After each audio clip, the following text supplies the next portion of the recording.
ये बोलूँगा ना, पहले सम्स मैं करता हूँ, आप लोग पूरा प्रोसेसिंग देखो, समझे। जब आपको पूरी प्रोसेसिंग समझ में आ जाए तो उसके बाद आप इसको नोट कीजिएगा, और फिर जैसे दूसरा सम्स भी करोगे तो आपको लाइन याद रहेगा कि इसके बाद हमको ये चीज़ करना चाहिए, समझे। और जैसे ये एरिया जो होल्डिंग कंपनी का है थोड़ा लेंदी भी होता है, बहुत सारी चीज़ें लिखनी पड़ती हैं एक के बाद एक। अगर अच्छे से एक बार देखा हुआ रहेगा तो दूसरा सम्स करने में आपको खुद ही बहुत ज़्यादा हेल्प मिलेगा। क्वेश्चन नंबर 5 देखेंगे, एक बार पढ़ के देखो। क्वेश्चन को स्टार्टिंग से पहले पढ़ लेते हैं।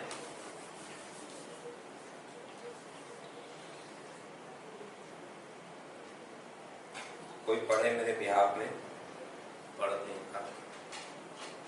When O Limited purchased 24,000 equity shares in P Limited. एक मिनट रुकिए।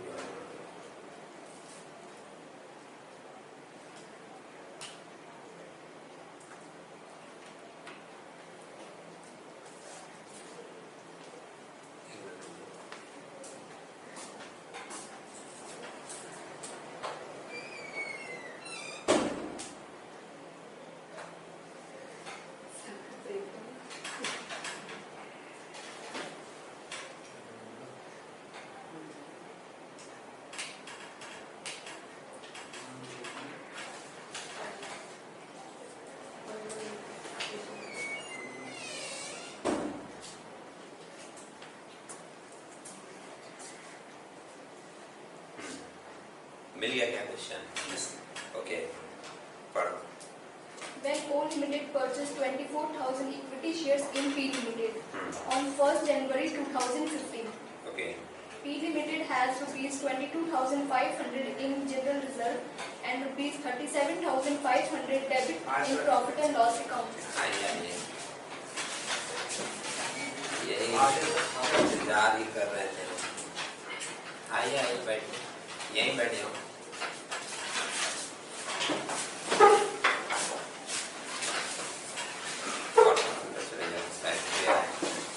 बैठ जाएगा,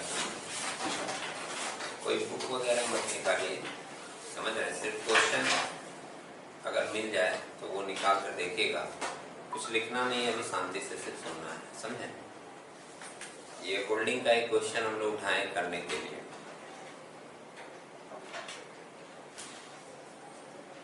ओके, फर्स्ट लाइन में मेंशन किया था, देखोगे पेज नंबर 118 में है हमारा। When O Limited purchased 24,000 shares of P Limited, तो जो कंपनी शेयर खरीदती है, मतलब जो इन्वेस्ट कर रही है, वो होल्डिंग कंपनी है, और जिसमें इन्वेस्ट किया गया उसको हम लोग बोलेंगे वो सब्सिडियरी कंपनी है। कितनी शेयर्स खरीदे गए इसके? 24,000 शेयर्स।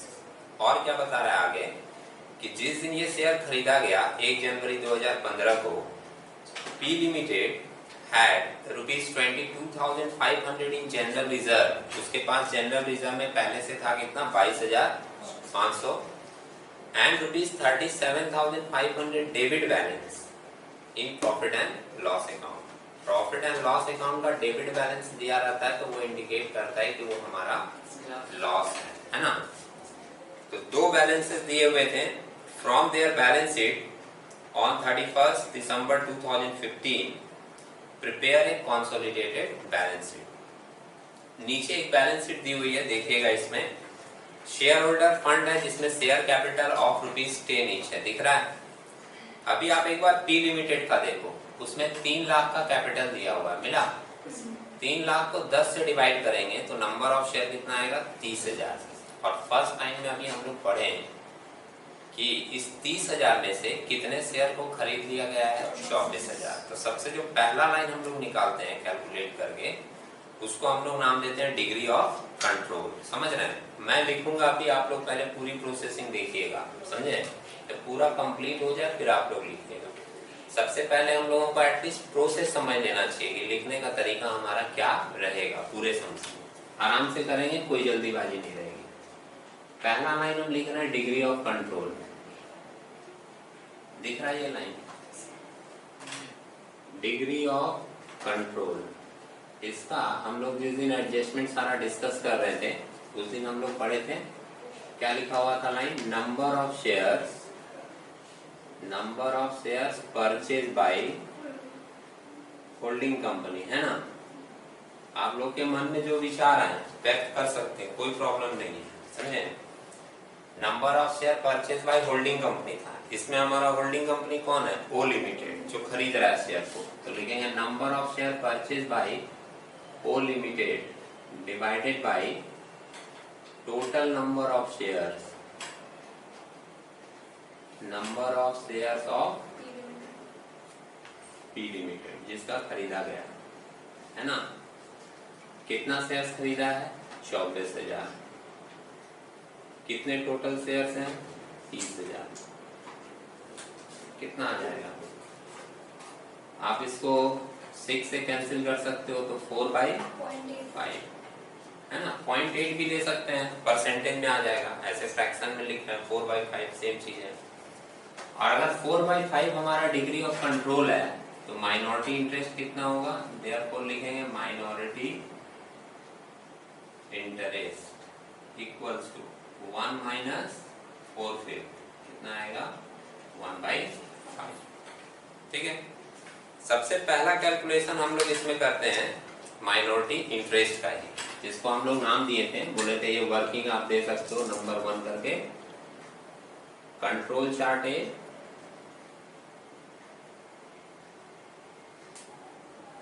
है ना, कैलकुलेशन फॉर माइनॉरिटी इंटरेस्ट। कुछ कॉलम भी था इसमें,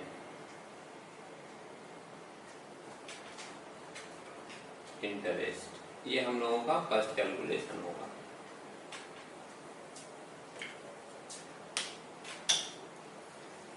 एक हम लोगों का इसमें सीरियल नंबर रहेगा,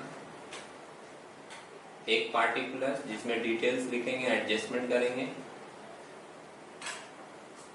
एक अमाउंट का कॉलम रहेगा, एक हम लोग करेंगे share of holding company. Holding company कौन है इसमें, ओ लिमिटेड, जिसका हम लोगों का डिग्री ऑफ कंट्रोल है कितना, 4/5। और एक कॉलम रहेगा जिसमें हम लोग माइनॉरिटी वाला हिस्सा डालेंगे, तो लिखेंगे माइनॉरिटी इंटरेस्ट, और माइनॉरिटी इंटरेस्ट का हिस्सा है 1/5। ये आप कॉलम मेंटेन कर लें। ठीक है। सबसे पहला जो कैलकुलेशन शुरू होता है वो कहाँ से होता है, कैपिटल प्रॉफिट से। अब आप लोग थोड़ा एडजस्टमेंट पढ़ कर आए तो बताइएगा। सबसे पहले हम लोग शुरू करते हैं किससे, कैपिटल प्रॉफिट। ठीक है। लेकिन सम्स जो है ना, अधूरा पढ़ के कभी शुरू नहीं करना चाहिए। सम्स को अभी हम लोग पूरा पढ़ेंगे लास्ट तक, उसके बाद स्टार्ट करेंगे एडजस्टमेंट। क्योंकि अगर लास्ट तक आप नहीं पढ़ते हो और शुरू कर लेते हो, फिर लास्ट में जाकर कोई एडजस्टमेंट मिलेगा तो आपको प्रॉब्लम हो जाएगी। बात समझ रहे हैं। तो सम्स में एक बार देख लीजिए। आगे हम लोग शेयर कैपिटल तक देखे थे। शेयर कैपिटल के बाद एक रिजर्व एंड सरप्लस है, जिसमें जनरल रिजर्व है, प्रॉफिट एंड लॉस अकाउंट है, दिख रहा है। फिर करंट लायबिलिटीज में ट्रेड पेएबल है, दोनों कंपनी का दिया हुआ है। एसेट साइड में आप देखोगे नॉन करंट एसेट्स में प्रॉपर्टी प्लांट एंड इक्विपमेंट होगा। फिक्स एसेट्स दिया है। Non current investment, non current investment में मेंशन किया है इन्वेस्टमेंट इन पी लिमिटेड 2,10,000। वो जो ऊपर फर्स्ट लाइन में लिखा था ना कि 24,000 शेयर खरीदे हैं, तो 24,000 शेयर्स का वैल्यू भी तो होगा, वो यहाँ मेंशन किया है कि 24,000 शेयर्स का 2,10,000 रुपया का इन्वेस्टमेंट हमारा हुआ है। ठीक है। इसको हम लोग कॉस्ट ऑफ इन्वेस्टमेंट भी बोलते हैं। करंट एसेट्स में आप देखोगे, करंट एसेट्स में एक करंट एसेट्स दिया है 1,20,000 और 121,500 का, दोनों का। और उसके बाद एक अदर करंट एसेट्स बोलकर यहाँ मेंशन कर दिया प्रॉफिट एंड लॉस अकाउंट, कितना 67,500। आपको एक बात बताएं, शायद याद होगा क्योंकि तुम लोग भी 5 साल से अकाउंट्स पढ़ ही लिए हो, है ना, 11 से लेकर फाइनल ईयर तक। तो इस 5 साल में कभी आपने सुन के रखा होगा कि प्रॉफिट एंड लॉस अकाउंट का बैलेंस अगर एसेट साइड दिया रहता है तो वो इंडिकेट करता है कि वो लॉस है। समझ रहे हैं। इसको हम लोग फिक्टिशियस एसेट भी बोलते हैं। और रियल में ये बैलेंस शीट में यहाँ नहीं होना चाहिए। अभी इसका तरीका क्या है, जब रिजर्व एंड सरप्लस लिखा जाता है तो रिजर्व एंड सरप्लस में से ही इसको माइनस करके दिखाया जाता है। सुने मेरी बात, जैसे अभी आपको मिलेगा ना बैलेंस शीट का फॉर्मेट, तो उसमें आप देखोगे रिजर्व एंड सरप्लस रहेगा, उसमें general reserve, capital reserve, profit and loss सब कुछ है। उसमें से ही फिक्टिशियस एसेट्स को क्या किया जाता है, माइनस करके दिखाया जाता है। बात समझे? यहाँ एसेट साइड में दे दिया, इंडिकेट क्या कर रहा है, हमारा लॉस। वहां भी माइनस करके दिया रहता तो इंडिकेशन यही मिलता कि ये क्या है, हमारा लॉस। क्लियर है? Balance sheet. नेक्स्ट पेज में आओगे तो नेक्स्ट पेज में नीचे कुछ एडजस्टमेंट्स दिए हुए हैं। जैसे फर्स्ट पैराग्राफ में नीचे मेंशन क्या किया, fixed assets standing in the books of P limited at ₹90,000 was considered worth ₹75,000। मतलब उसके बुक में वैल्यू दिखाया हुआ 90,000, लेकिन जिस दिन एक्विजिशन हो रहा है उस दिन वैल्यूएशन फिर से होगा, तो वैल्यूएशन करके पता चला कि नहीं, इसका वैल्यू तो कितना है, 75,000। बात समझ रहे हैं? तो अगर किसी भी फिक्स एसेट्स का वैल्यू घट जाता है at the date of acquisition, तो हम लोग उसको बोलते हैं कि ये रिवैल्यूएशन लॉस हो गया।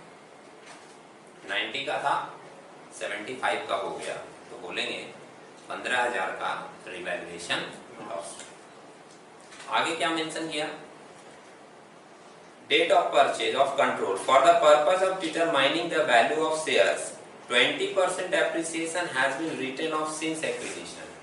मतलब जो भी एसेट्स हमारा है उस पर डेप्रिसिएशन चार्ज किया जा रहा था, कितना परसेंट, 20%। अब एक बार बात सोच के देखो कि जब डेप्रिसिएशन चार्ज किया गया होगा तो वो लोग शुरू में किस पे चार्ज कर दिया होगा, 90,000 के ऊपर, क्योंकि ओरिजिनल पहले का वैल्यूएशन तो 90 था, लेकिन अब जो है वो वैल्यू हो गया है कितना, 75,000। दिख रहा है? तो अगर आपका एसेट्स का वैल्यू चेंज हुआ है तो उसका इफेक्ट आपके डेप्रिसिएशन पर भी पड़ेगा। पहले आपने डेप्रिसिएशन दिखा दिया होगा 90 के ऊपर, लेकिन आपको अब डेप्रिसिएशन दिखाना चाहिए था कितने के ऊपर, 75 के ऊपर। मतलब 15,000 के ऊपर आपने डेप्रिसिएशन भी ज्यादा दिखा दिया। हम लोग जब एडजस्टमेंट डिस्कस कर रहे थे उसमें आ रहा था बीच में depreciation over charge, depreciation under charge, है ना? तो यहाँ पर 15,000 के ऊपर आपने डेप्रिसिएशन ज्यादा दिखा दिया है। 15,000 का 20% आएगा 3,000, 3,000 डेप्रिसिएशन आपने ज्यादा दिखा दिया। तो डेप्रिसिएशन ओवर चार्ज का जहां एडजस्टमेंट होगा वो हम लोगों को एडजस्टमेंट दिखाना पड़ेगा। मतलब दो एडजस्टमेंट ध्यान रखिएगा, एक रिवैल्यूएशन लॉस और एक depreciation over charge. Next line क्या बोल रहा है, stock of O limited, O limited हम लोगों का होल्डिंग कंपनी है। Stock of O limited includes 30,000 on which P limited made a profit of 7,500। जैसे ये क्या है, इंटर डिपार्टमेंटल ट्रांसफर हुआ है गुड्स का, समझ रहे हैं? तो 30,000 का गुड्स भेजा गया, वो गुड्स अभी भी उसके स्टॉक में पड़ा हुआ है और उस स्टॉक के ऊपर 7,500 का प्रॉफिट लिया गया था। जिस दिन हम लोग एडजस्टमेंट डिस्कस कर रहे थे, याद दिलाएं, कुछ लोग आए होंगे उस दिन, तो एक एडजस्टमेंट आया था पीएल के साथ और इन्वेंट्रीज के साथ। अनरियलाइज्ड प्रॉफिट ऑफ स्टॉक जो भी रहेगा वो एज पर अकाउंटिंग स्टैंडर्ड 2 आपको अपने स्टॉक में से और आपको अपने प्रॉफिट में से माइनस करके दिखाना होगा। तो इसमें 30,000 का कोई एडजस्टमेंट नहीं होगा जो स्टॉक आया है, लेकिन उसमें जो प्रॉफिट जुड़ा हुआ है वो एज पर AS2 हम लोग अपने स्टॉक में प्रॉफिट को जोड़कर नहीं रख सकते, तो हमको 7,500 का वहां से प्रॉफिट हटाना पड़ेगा। ठीक है? तो 3 एडजस्टमेंट आपको मिलेगा, वो 3 एडजस्टमेंट करेंगे हम लोग, लेकिन प्रोसेस पूरा फॉलो करेंगे स्टेप वाइज। ठीक है? आप लोग फॉर्मेट अगर ध्यान में नहीं रखे हैं तो फॉर्मेट भी अगर मिले तो एक बार निकाल के रखिएगा, उसी प्रोसेस को फॉलो करते हुए हम लोग बढ़ेंगे। ठीक है? और फिगर थोड़ा सा हमको सम्स में से देख देख कर बताते हैं। हम लोग सबसे पहले शुरू करते हैं कैपिटल प्रॉफिट से। कैपिटल प्रॉफिट में आप लोगों को याद होगा हम लोग लेते हैं प्री एक्विजिशन प्रॉफिट और प्री एक्विजिशन रिजर्व, है ना? यहीं से शुरू करते हैं। देखो, प्री एक्विजिशन प्रॉफिट आप लोगों का अभी ये पहला सम्स है, तो इसलिए अभी इसमें ना प्री एक्विजिशन प्रॉफिट के ऊपर कोई एडजस्टमेंट नहीं है। जबकि pre acquisition profit, pre acquisition reserve सब में एडजस्टमेंट हो सकता है, डिविडेंड का, बोनस शेयर का, किसी भी चीज का। समझ रहे हैं? प्री एक्विजिशन का प्रॉफिट स्टार्टिंग में ही दिया था, फर्स्ट लाइन में सम्स में कितना दिया था? 37,500 का लॉस था, मिला सम्स के एकदम स्टार्टिंग में, है ना? फिर लिखना है pre acquisition reserve, pre acquisition reserve उसी के साथ में था भाई 22,500 पॉजिटिव में था ना? और फिर हमारा एक रिवैल्यूएशन लॉस हुआ है, वो भी यहीं एडजस्ट होता है, तो लिखेंगे रिवैल्यूएशन लॉस, जो हम लोग एडजस्टमेंट में अभी पढ़े जाए। कितने का लॉस हुआ है? 15,000 का। 90 का एसेट 75 हो गया था, 90,000 का एसेट 75 हो गया था, तो ये 15,000 का रिवैल्यूएशन लॉस। ठीक है, इसको एडजस्ट करके बताइए कितना आ रहा है?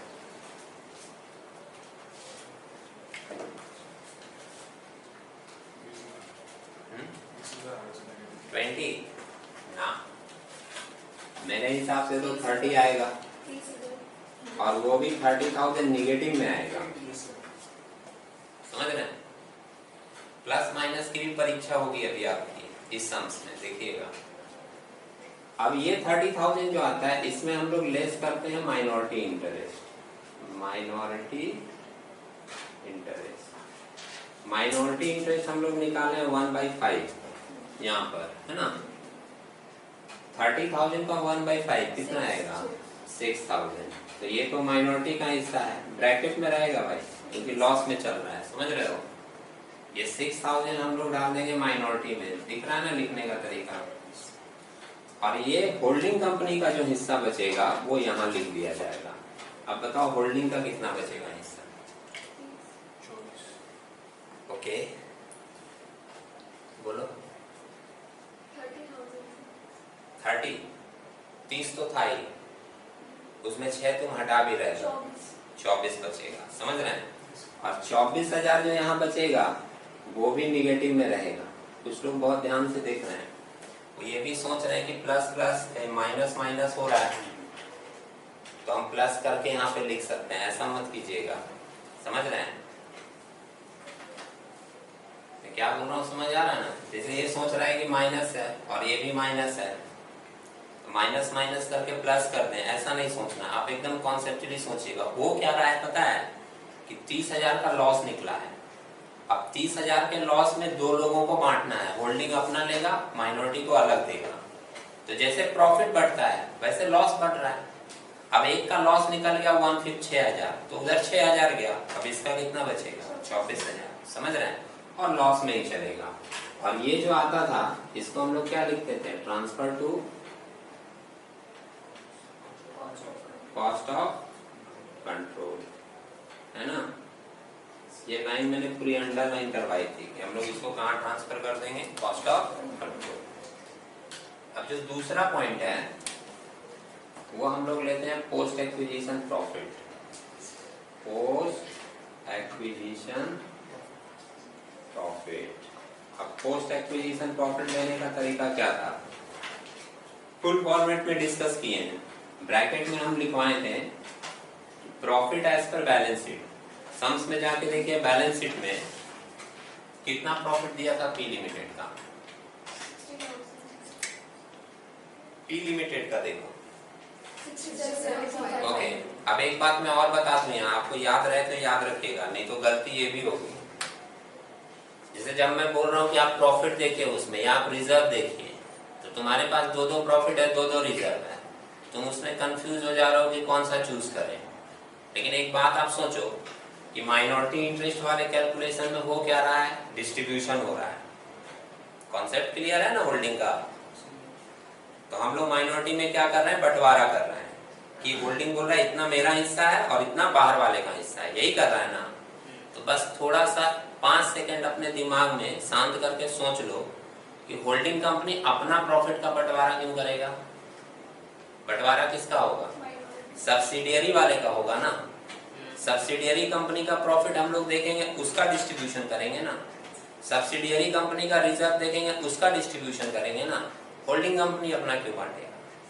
बात समझ में आ रही है? तो बोलने का मतलब ये है कि जब माइनॉरिटी इंटरेस्ट का कैलकुलेशन करोगे आप लोग, तो जितना भी फिगर चूज करोगे वो सारा का सारा फिगर किसका होना चाहिए? सब्सिडियरी का। बात समझे? होल्डिंग वाला फिगर गलत से भी नहीं उठाओगे। अब सब्सिडियरी कंपनी है पी लिमिटेड। अब पी लिमिटेड का एकदम नीचे देखो एसेट्स में लॉस दिया था, प्रॉफिट एंड लॉस 67,500 दिखा। अभी 67,500 ये लॉस है भाई, ध्यान में रखना, बार बार बोल रहे हैं। 67,500 हमारा लॉस है और इसमें से आपको घटाना है प्री वाला लॉस। कितना? 37,500। कितना आएगा? 30,000। और ये 30,000 जो होगा तो ध्यान में रखिएगा लॉस में ही होगा। ठीक है, फिर से बोल दे रहे हैं इसको, फिगर सारा माइनस में चल रहा है। ऐसे अगर कभी भी कंफ्यूजन हो प्लस माइनस करने में, आप कॉन्सेप्चुअली सोचोगे, मैथमेटिकल थॉट मत अप्लाई करो, कॉन्सेप्चुअली अकाउंट्स के हिसाब से सोचो। तुम्हारे बैलेंस शीट में प्री का पहले का लॉस था 37,500, पहले का लॉस था। फिर तुम पूरा साल काम किए, साल के अंत में देख रहे हो कि अब लॉस दिखा रहा है 67,500। तो आपको ये समझ में आ रहा है ना, 37 से मेरा लॉस बढ़ के हो गया कितना? 67,500। इसका मतलब कितना लॉस बढ़ा ड्यूरिंग द ईयर? 30,000 का लॉस ही बढ़ा है। समझ रहे हैं? लॉस ही बढ़ा है। तो इसलिए हम लोग इसको भी क्या करेंगे? लॉस में ही लिखेंगे। पहले का लॉस था 37,500 और साल के अंत में हम देख रहे हैं मेरा लॉस हो गया 67,500 और मेरा लॉस क्या हो गया? बढ़ गया। ठीक है, अब पोस्ट एक्विजिशन में ही हम लोग एडजस्टमेंट करते हैं। किसका? ऐड करते हैं depreciation over charge. Depreciation over charge adjustment आया था ना, 15,000 के ऊपर हम लोग ज्यादा डेप्रिसिएशन दिखा दिए 20%। कितना आएगा? 3,000। ये पॉजिटिव है तो एडजस्ट करके वैल्यू कितना हो जाएगा? 27,000। इसमें से लेस करेंगे माइनॉरिटी इंटरेस्ट। माइनॉरिटी इंटरेस्ट है 1/5। अच्छा, ये 27 निगेटिव में ही रहेगा, निगेटिव पड़ा है, दिख रहा है ना? इसका 1/5 निकालो, कितना आएगा? 5,400 है ना? ये चला जाएगा आपका माइनॉरिटी में, तो होल्डिंग वाला हिस्सा कितना बचेगा? 21,600। सब निगेटिव चल रहा है। और ये जो 21,600 आया, इसको हम लोग लिखते हैं transfer to consolidated profit and loss. Number 3 में हम लोग लिखते हैं post acquisition reserve. Post acquisition reserve. अब देखो reserve as per balance sheet कितना दिया है? 7,500 मिला। और प्री एक्विजिशन रिजर्व कितना है? 22,500। रिजर्व भी कम हो गया, 15,000 से निगेटिव में ही आ गया। देखा, जैसे पहले आपका रिजर्व 22,500 था प्री में और साल के अंत में रिजर्व रह गया कितना? 7,500। तो इसका मतलब आपका रिजर्व भी घट गया। घटा मतलब निगेटिव में चला गया और इसमें कोई एडजस्टमेंट नहीं था, तो इसमें हम लोग लेस करेंगे माइनॉरिटी इंटरेस्ट। कितने का? 1/5। 3,000 आएगा ना?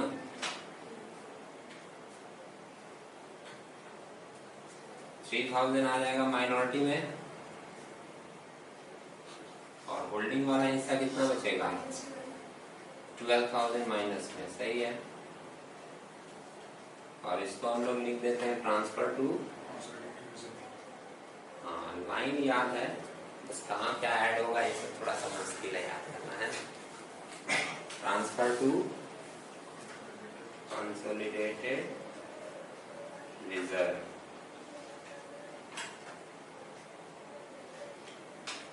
इसके बाद नंबर 4 हम लोग लेते हैं share capital. Share capital of T limited. T limited का शेयर कैपिटल कितना दिया है? 3 लाख। ये एक पॉजिटिव फिगर है। इसमें लेस करेंगे माइनॉरिटी इंटरेस्ट। अच्छा,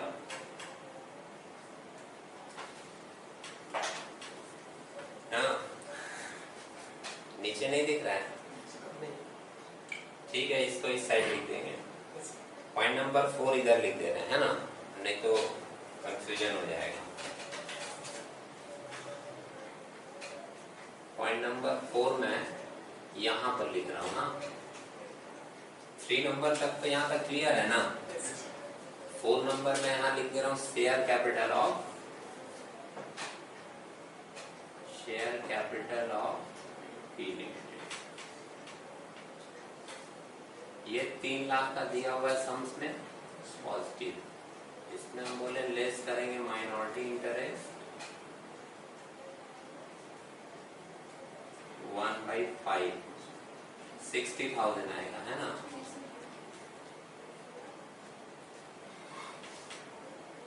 तो 240 मेरा आएगा होल्डिंग का हिस्सा और 60,000 आएगा माइनॉरिटी में।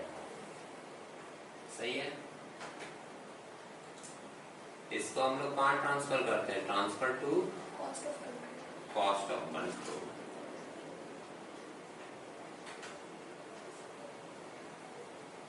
टोटल माइनॉरिटी इंटरेस्ट वाला करके बताओ। ये 3 निगेटिव है और 1 पॉजिटिव है। 60,000 में तीनों माइनस हो जाएगा। 6 3 9 5 14, 45,600 आ रहा है क्या? ये पॉजिटिव आ रहा है, समझे। इसको हम लोग डायरेक्टली ट्रांसफर कर देते हैं, transfer to consolidated balance sheet. सब क्या कॉस्ट ऑफ कंट्रोल नहीं जाएगा? लिखा यही है सर? नहीं, बिल्कुल नहीं। आप जब फॉर्मेट पढ़े थे उस दिन थे, एकदम लास्ट में लिखा था total minority interest transfer to consolidated balance sheet. क्योंकि ये जो है ना, ये होल्डिंग कंपनी की लायबिलिटी होती है। तो जब हम लोग बैलेंस शीट बनाएंगे तो हमको लायबिलिटी साइड में ये माइनॉरिटी इंटरेस्ट दिखाना पड़ेगा। बात समझे?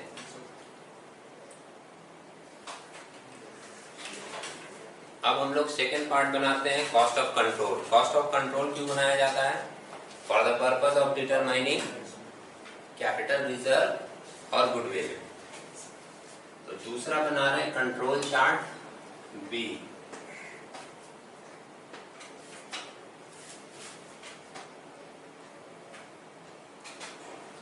Cost of control.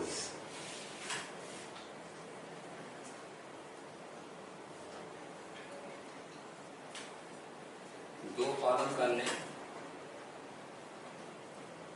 Particulars 2 rupees का कॉलम। सबसे पहला लाइन इसमें क्या लिखते हैं, याद है किसी को? Cost of investment in equity share. Cost of investment in equity share of T limited. और ये कॉस्ट ऑफ इन्वेस्टमेंट सम्स पढ़ते समय हम लोग पढ़े थे, कितना आया था? 2,10,000 मिला। एसेट साइड में दिया हुआ। इसमें करते हैं लेस। हमने कहा था कि पूरी फॉर्मेट और एडजस्टमेंट पढ़कर आइएगा, और अगर आप साथ ही साथ नहीं पढ़ेंगे, जिस दिन पढ़ाया जाएगा बाद में आपके मन में कंफ्यूजन पैदा होगी। लेस इसमें हम लोग करते हैं कैपिटल प्रॉफिट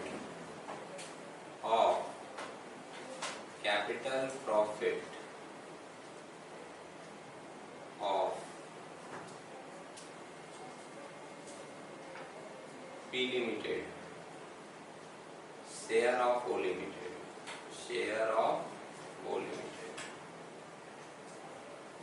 अब जरा देखो, ये कैपिटल प्रॉफिट है, ये शेयर ऑफ ओ लिमिटेड है, लिखा ना। Transfer to cost of control कितना? 24,000। दूसरा इसमें हम लोग लेते हैं face value of share investment. Face value of share investment भी आपको मिल जाएगा। फर्स्ट स्टेटमेंट का सीरियल नंबर 4 में देखें 2,40,000 दिख रहा है, transfer to cost of control. इसी को हम लोग बोलते हैं face value of share investment. मिलाकर कितना आ रहा है आपका, हो जाएगा, इससे ही आएगा 2,16,000 दिखा। अब 2,10 में 2,16 माइनस करेंगे 6,000 नेगेटिव में आ रहा है, और जब नेगेटिव में आता है तो इसको हम लोग नाम देते हैं कैपिटल रिजर्व। इसको हम लोग नाम देते हैं कैपिटल रिजर्व। ठीक है, अभी हम ये 2 नोट लिखवाएं, मतलब 2 कैलकुलेशन वर्किंग जो भी बोलो आप, समझे।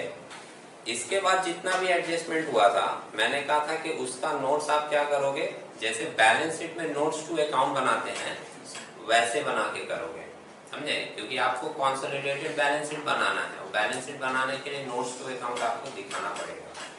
समझ रहे हो मेरी बात। तो 2 कैलकुलेशन तो तुमको एक करना ही पड़ेगा, एक माइनॉरिटी इंटरेस्ट का और एक कैपिटल रिजर्व का। और उसके बाद तुम स्टार्ट कर दोगे क्या बनाना, नोट्स टू अकाउंट। अब नोट्स टू अकाउंट कैसे बनाते हैं वो एक एक करके हम दिखाएंगे, लेकिन उसके पहले हम क्या है, बोर्ड थोड़ा इरेज कर देंगे। तो आप लोग क्या कीजिएगा, एक पिक्चर ले लीजिए, बाद में लिखिएगा, एक ही बार जब पूरा कंप्लीट हो जाएगा तब।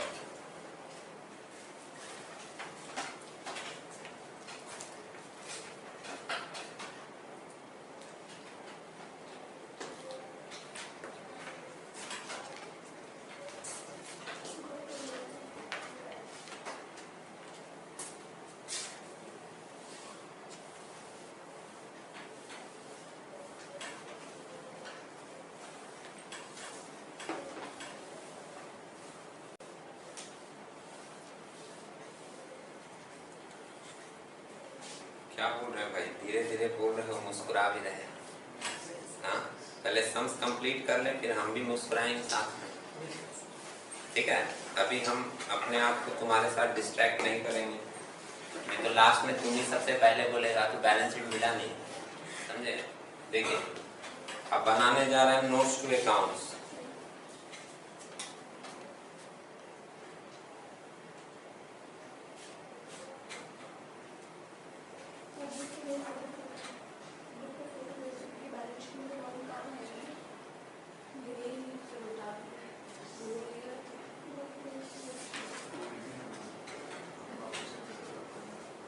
आर्टिकुलर और 2 रुपीस का कॉलम बना रहे हैं।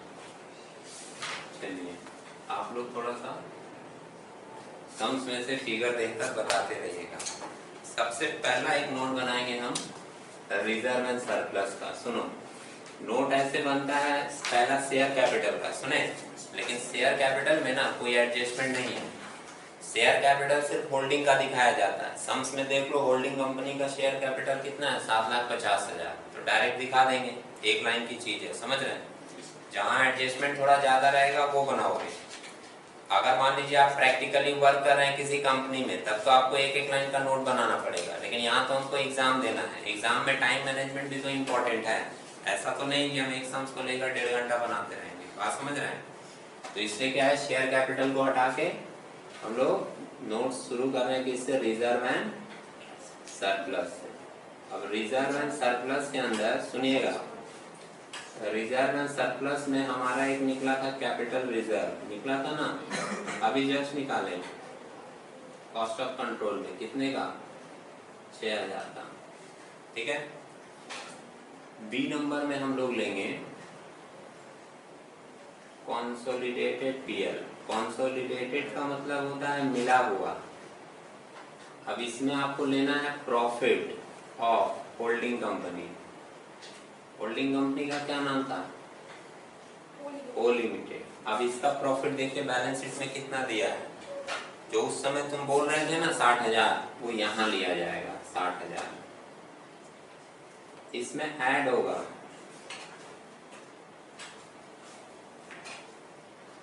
Post acquisition profit of P limited, share of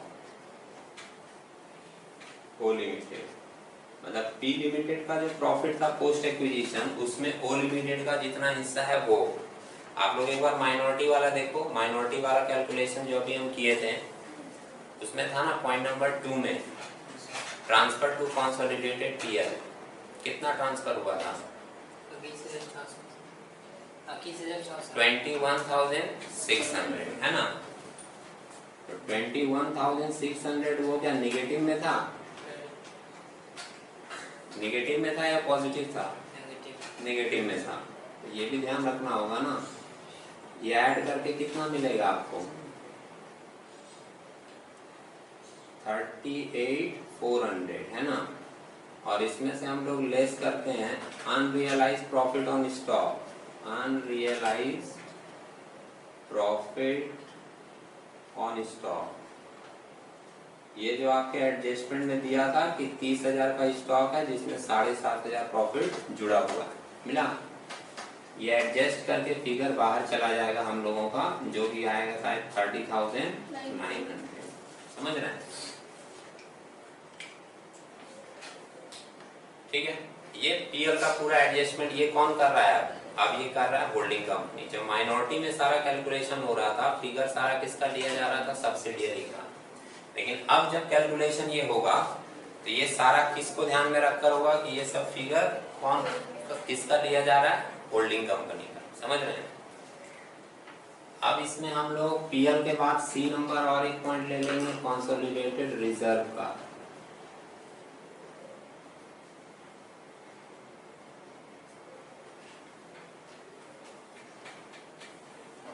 general reserve था ना, रिजर्व ऑफ ओ लिमिटेड। अब बोलो ओ लिमिटेड का रिजर्व कितना दिया था? 90,000 मिला।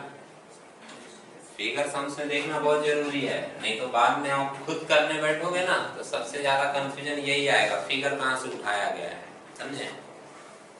इसमें हम लोग ऐड करेंगे, ये तो होल्डिंग अपना वाला लिया, अब जो सब्सिडियरी से मिला है वो भी ऐड करेगा। तो इसमें ऐड करेंगे पोस्ट एक्विजिशन रिजर्व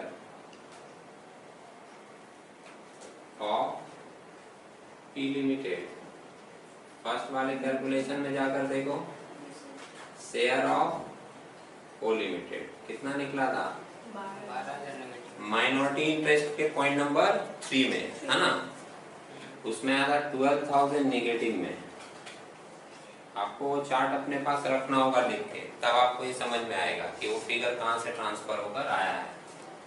ये माइनस करके कितना यहाँ बैलेंस बचेगा? 78,000। और कोई रिजर्व नहीं था। रिजर्व एंड सरप्लस में 3 आइटम, कैपिटल रिजर्व, पीएल का और जनरल रिजर्व का। इसको ऐड कर दीजिए, ये पूरा रिजर्व चला जाएगा इसमें बैलेंस शीट में। 1,14,900। और भी लोग ऐड करके देख सकते हैं। ये तो पहला नोट बनाए। अब नोट नंबर 2 बना रहे हैं। लायबिलिटी साइड में देखो, और कोई लायबिलिटी दिया है? सिर्फ ट्रेड पेएबल दिया, दिखा करेंट लायबिलिटीज में। तो ट्रेड पेएबल का एक हम लोग बना लें, ट्रेड पेएबल ओ लिमिटेड पी लिमिटेड। कितना है ओ लिमिटेड का? 1,20,000 और पी लिमिटेड का कितना है? 121 1,05,000 है। और दूसरे का कितना है? 31,500। कितना आएगा? 136,500। और इसके साथ कोई एडजस्टमेंट भी नहीं है। इसके बाद एसेट साइड में आओगे तो फिक्स एसेट्स आपको मिलेगा। फिक्स एसेट्स के साथ कुछ एडजस्टमेंट है तो उसको हम लोग इधर बना लेते हैं। इधर कंटिन्यू हम करेंगे serial number, particulars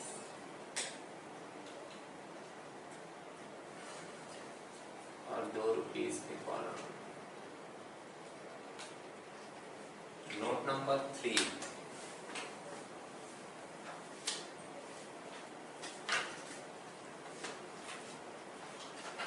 property property plant and equipment, यही लिखा जाता है ना।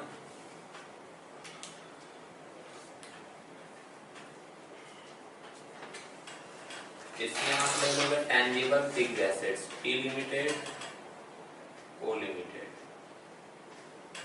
बोल कितना कितना दिया फिक्स्ड एसेट्स? 675 और दूसरे का 150 ऐड करके कितना आ रहा है? 825।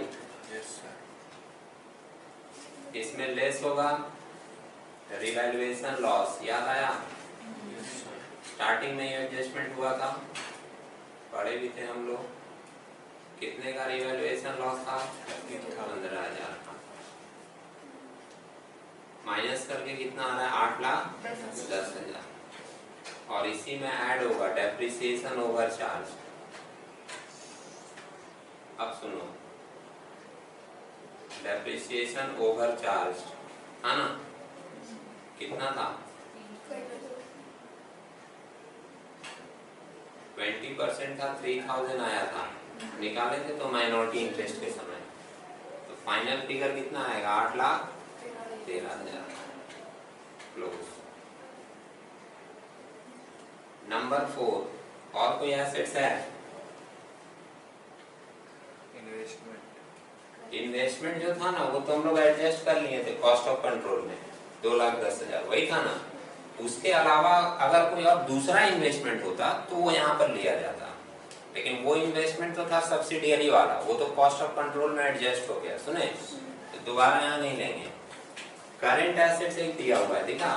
अब करंट एसेट्स में तो आपका इन्वेंट्रीज भी आता है, ट्रेड रिसीवेबल भी आता है, कैश एंड कैश इक्विवेलेंट भी आता है। वो तो अलग अलग दिया नहीं है, सब खाली करंट एसेट्स बोलकर दे दिया।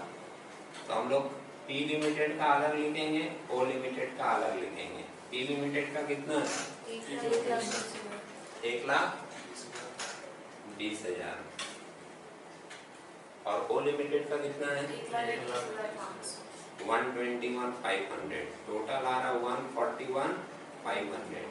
इसमें ही हम एडजस्ट करेंगे unrealised profit on stock. Unrealised profit on stock, ये इन्वेंट्री से माइनस किया जाता है, समझ रहे हो? लेकिन इन्वेंट्री तो सम्स में अलग से दिया नहीं था, तो इन्वेंट्रीज कहाँ होगा? करंट एसेट्स में, इसलिए करंट एसेट से माइनस कर रहे हैं। कितने का था? 7,500। माइनस करके ये कितना आएगा? 134,000। क्लोज।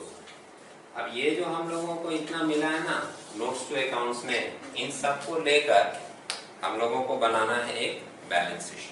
पूछा वही गया है कि आपको एक कंसोलिडेटेड बैलेंस शीट बनाना है। अब पूरी फॉर्मेटिंग फॉलो करके बनानी है। जैसे आप पहला हेडिंग पूरा लिखोगे, equity and liability, share holder fund, share capital, समझ रहे हैं? उसके अंदर शेयर कैपिटल आएगा। फिर रिजर्व एंड सरप्लस, उसके बाद करंट लायबिलिटी, समझ रहे हैं? पूरी फॉर्मेटिंग बैलेंस शीट की फॉलो करके बनाई जाएगी। हम एक बार यहाँ पर रफली लिख कर देख रहे हैं कि बैलेंस शीट हमारा हो रहा है मैच या नहीं। आप लोग बात समझ गए ना मेरी? मैंने क्या कहा, समझ में आया बात? हमारा कैलकुलेशन पूरा हो गया, वर्किंग हो गया, नोट्स टू अकाउंट भी हो गया। अब हमको बनाना है बैलेंस शीट, और बैलेंस शीट बनाने के लिए आपको पूरा फॉर्मेट फॉलो करके बनाना पड़ेगा, समझ रहे हो? हम क्या कर रहे हैं, एक बार रफली फिगर लिख रहे हैं कि क्या क्या चीज कैसे आना चाहिए। तो सबसे पहले एक बार देखो, हम लायबिलिटीज का लिख रहे हैं, आप पूरा हेडिंग के साथ कीजिएगा। हाँ, लायबिलिटीज में सबसे पहला चीज क्या लिखोगे? Share capital. और उस शेयर कैपिटल में हम क्या बोलेंगे? सिर्फ होल्डिंग वाला लिखना है। होल्डिंग का देख लो, सम्स में शेयर कैपिटल कितना दिया है? 7,50,000, देखा? उसके बाद आ जाएगा रिजर्व एंड सरप्लस। ये देखिए यहाँ पर दिख रहा है आपको, रिजर्व एंड सरप्लस ये फाइनली निकाला गया कितना? 1,14,900। ठीक है। इसके बाद आ जाता है अदर नॉन करंट लायबिलिटीज, वो सब कुछ है नहीं, करंट लायबिलिटीज एक है ट्रेड पेएबल, दिखा आपको ये 136,500 दिख रहा है ना। और मैंने कहा था, याद होगा शायद, जब फर्स्ट कैलकुलेशन किए थे कि टोटल माइनॉरिटी इंटरेस्ट भी ट्रांसफर होता है कहाँ, बैलेंस शीट में। तो बैलेंस शीट में आ जाएगा हमारा माइनॉरिटी इंटरेस्ट आया था 45,600। क्या माइनॉरिटी इंटरेस्ट टोटल कितना आया था 45,600 दिखा। ये आपका लायबिलिटीज है, इसको टोटल करके देखिए कितना आ रहा है 10,47,000। और एसेट्स में हम लोग जाएंगे तो प्लांट प्रॉपर्टी एंड इक्विपमेंट अभी यहाँ पर निकाले हम लोग 8,13,000 दिख रहा है ये। और एक इसमें करंट एसेट्स है 1,34,000। और तो कोई एसेट्स है नहीं सम्स में, दो ही है, प्रॉपर्टी प्लांट एंड इक्विपमेंट में टेंजिबल एसेट्स, फिक्स्ड एसेट्स, ये आप लिख दोगे 8,13,000। और एक आपका करंट एसेट्स है कितना 134,000। इसको हम लोग अगर टोटल करें 1 लाख कम आ रहा है। ओके, तो 9,47,000 आने का एक कारण है ना, यहाँ पे देखो बोर्ड पे ये जो करंट एसेट्स हम जोड़े हैं ये 2,41,000 होगा, देखा। तुम लोग तो आराम से पढ़ाई करके बढ़ रहे हो, थोड़ा ही क्लियर होगा। और एक और बात है, जैसे सीरियस मैटर पे तो सीरियस डिस्कशन होगा, आपको कभी कभी तो सीरियस रहना ही पड़ेगा। हर चीज को फनी नहीं बनाया जा सकता, एक बार ध्यान में रखिएगा, बात समझे।